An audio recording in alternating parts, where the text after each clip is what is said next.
young people are entitled to have their say and should have their say, and a lot of what we do in politics affects young people's lives, so they should have their say on it, and that is the reality of the situation.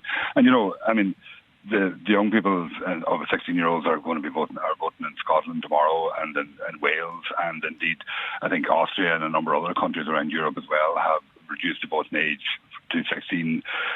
So young people can make that decision, and our own constitutional convention, as you said in the introduction, made this recommendation in 2013, and yet here we are 8 years later, and the government still refusing to act on it, and and that's sad, I think, and it shows that the government is afraid of young people and afraid of what they.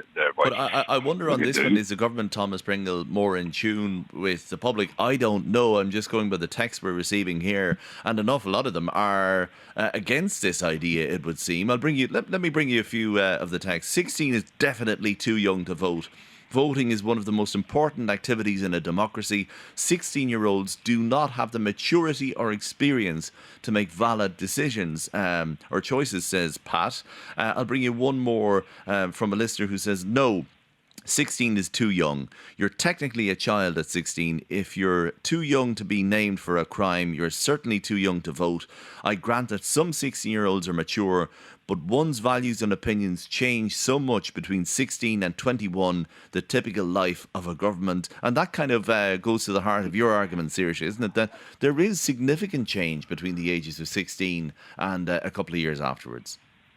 Yeah, absolutely. I just, on the whole experience thing, a lot of the arguments that I have received, against voter 16 have been that, you don't have a lot of life experience. But like I mentioned before, I've been an activist for over 2 years. What do we define as life experience? Do we define it as the fact that I am a national representative for all of Ireland on the National Student Executive of the Irish Second Level Students' Union?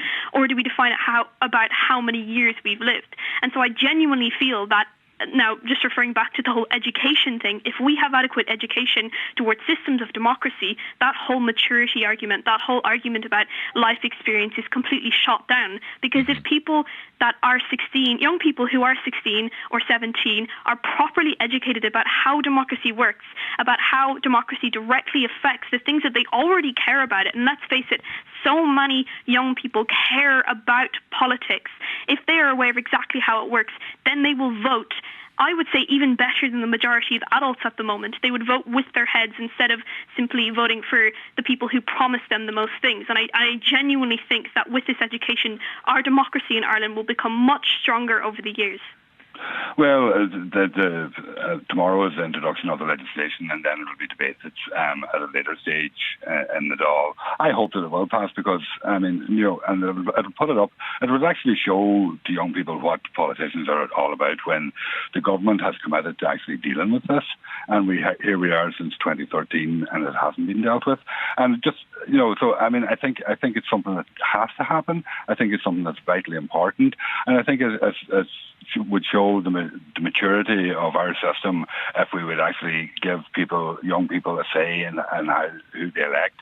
And and I listened to the arguments about, and you said it yourself about, I know people of my own age who aren't young anymore, but who wouldn't know who the Taoiseach is and don't know who the various ministers are, and they have a vote all the time, and they go out and they vote and they use it. Would you have given a 16-year-old? Is that responsible?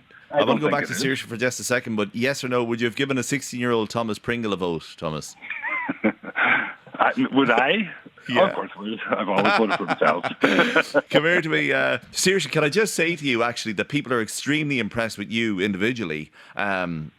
Some might not agree with what you're putting forward, but let me bring you a person who's saying that Saoirse is actually a far more natural communicator than an awful lot of people in the Dáil. No disrespect to Thomas Pringle or any of his colleagues in the Dáil. But let me ask you this, and be as brief as you can, Saoirse. What are the issues that you would bring to the fore, in your opinion, as a younger voter? That hasn't been progressed as much as they should be right now? Well, I would say obviously there are a whole host of issues. There are systemic problems within the school system that I could rant about forever. But I feel like the most important one, especially at the moment, and the one that has a lot of youth focus, again, the one that I've been working on since I was 13, is the issue of the climate crisis. We are facing a crisis that could spell catastrophe for our way of life. And as a climate activist, I know that a lot of young people are feeling like our government is completely letting us down. And so, climate crisis would be the number one priority, I would say, when being a young voter.